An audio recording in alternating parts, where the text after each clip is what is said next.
धुनी साधना। धुनी साधना महाराज श्री का 2 दिन के लिए भोपाल जाने का कार्यक्रम बना।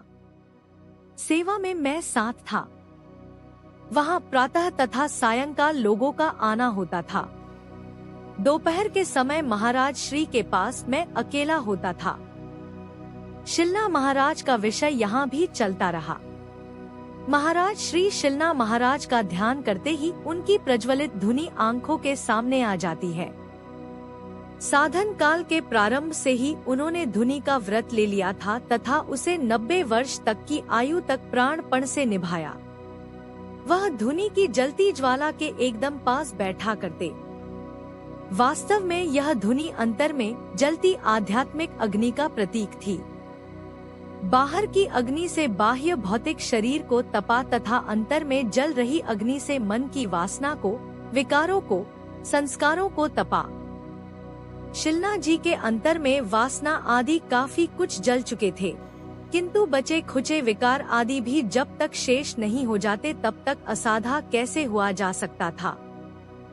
जब धुनी में ज्वालाएं प्रचंड रूप धारण करती थी तो अंतर की अग्नि भी भड़क उठती थी। तब शक्ति की क्रियाशीलता अत्यंत वेगवान हो जाती थी। शिलना महाराज धुनी के पास बैठे बैठे अंतर बाह्य तपिश का आनंद लेते रहते थे। देखने वालों को शिलना महाराज का शरीर धुनी के ताप को सहन करते तो दिखाई देता था, किंतु उनके अंतर में क्या हो रहा है यह अदृश्य ही रह जाता था। और न ही शिलना महाराज को किसी को कुछ बताने की आवश्यकता ही थी। 90 वर्ष की आयु होने पर शिलना महाराज ने अनुभव किया कि अंतर की अग्नि प्रचंड के स्थान पर सौम्यता धारण कर चुकी है। बची कुछ ही वासनाएं भी जलकर भस्म हो चुकी हैं। अब बाह्य धुनी की आवश्यकता भी नहीं रह गई।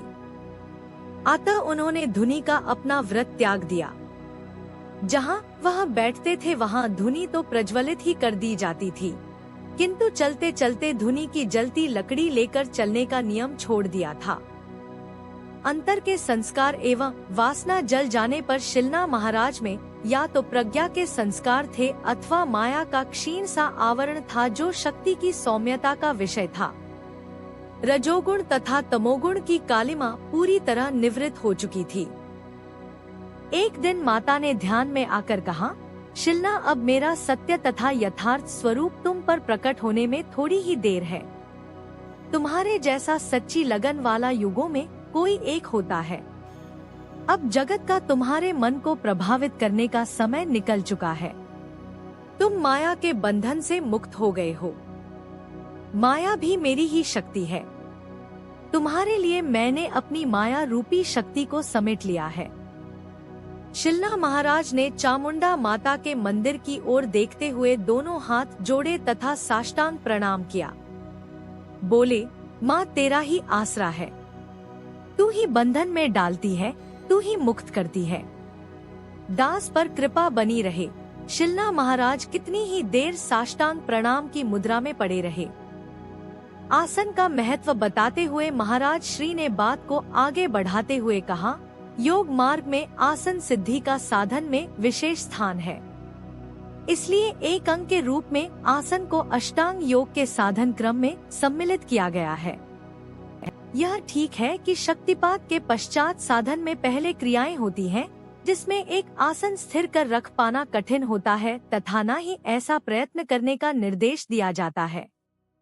किंतु साधन की परिपक्वता हो जाने पर क्रियाओं के सौम्य हो जाने से आसन सिद्धि होने लगती है। शिलना महाराज साधन की प्रारंभा अवस्था से तो बहुत आगे निकल चुके थे। उनके कषाय बहुत कुछ निवृत्त हो गए थे। वह साधन की चरम अवस्था के समीप पहुंचते जा रहे थे। वास्तव में उन्होंने अधिकांश कार्य पूर्व जन्मों में ही कर लिया था, जिस कारण उनका आसन सिद्धि में आश्चर्यजनक विकास था। आसन की स्थिरता के साथ मन की निश्चलता एवं एकाग्रता का भी विकास होता जाता है। एकाग्र अवस्था को योग में संयम कहा है। यह संयम की स्थिति ही सिद्धियों की प्रदाता है। शिलना महाराज को कई सिद्धियां प्राप्त थी, जिसका अर्थ है कि वह संयम की स्थिति को पार कर चुके थे। योगी जो कुछ भी प्राप्त करता है आसन की स्थिरता में ही करता है। अष्टांग योग आसन के साथ साथ चलता है। आसन स्थिर होना चाहिए तथा सुक्कर भी।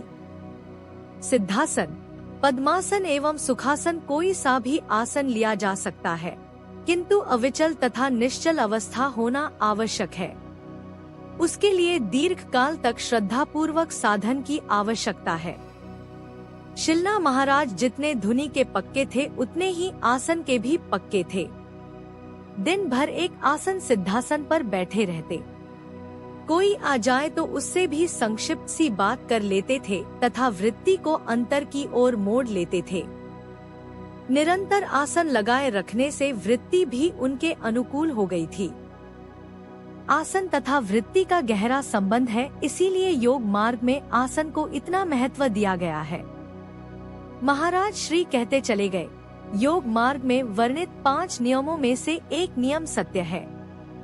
सत्य विचार, सत्य व्यवहार, सत्य आचार एवं सत्य संभाषण।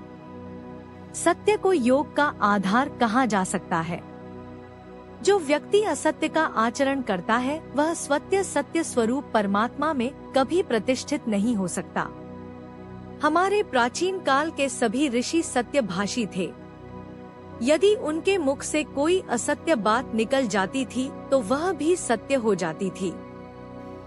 योग दर्शन में सत्य में प्रतिष्ठित होने हो जाने का फल सत्यनिष्ठ योग क्रिया तथा फल का आश्रय बन जाना कहा गया है।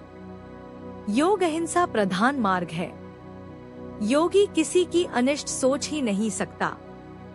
हाँ, किसी को वरदान अवश्य दे सकता है। तपस्या काल के प्रारंभिक 40 वर्ष शील महाराज ने मौन धारण किए रखा। इस बीच ना बोले, ना लिखकर बात की, ना ही संकेत से अपने अंतर की बात को व्यक्त किया।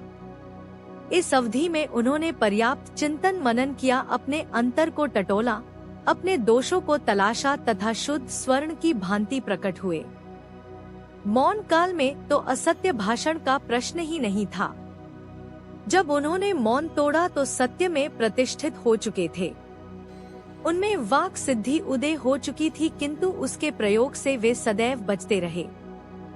शिलना महाराज स्वयं सत्यवादी थे तथा दूसरों से सत्य आचरण की उपेक्षा रखते थे।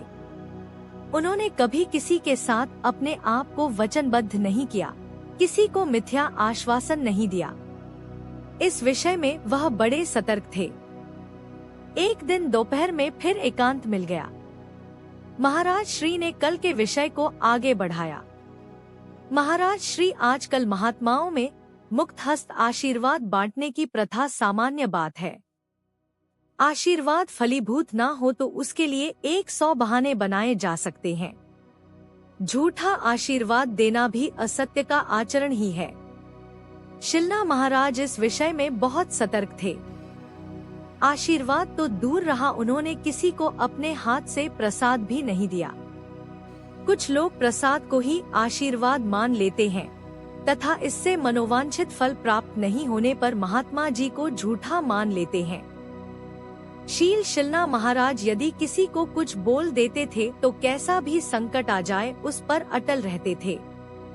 बड़े बड़े पंडित, शास्त्री, वकील, पीएचडी बोलने में बड़े बड़े शब्दों का प्रयोग करते थे, किंतु हृदय को प्रभावित नहीं कर सकते। उनकी बातों में आध्यात्मिकता तथा अनुभव का लेश भी नहीं होता। बुद्धि से बोलते हैं, हृदय तो खुलता ही नहीं। रसहीन शुष्क भाषा। इसके विपरीत कोई ऐसा अनुभवी होता है जिसने अधिक पठन पाठन तो नहीं किया, किंतु उसकी बातों में गहराई है। सीधी साधी गवार भाषा में बात करता है, कुछ आध्यात्मिक संदेश होता है, अनुभवों का आधार होता है। वह केवल वाणी विलास नहीं करता, उसकी वाणी हृदय से हृदय को जोड़ती है, मन में प्रेम भाव पैदा करती है, अध्यात्म पथ पर आरूढ़ करती है।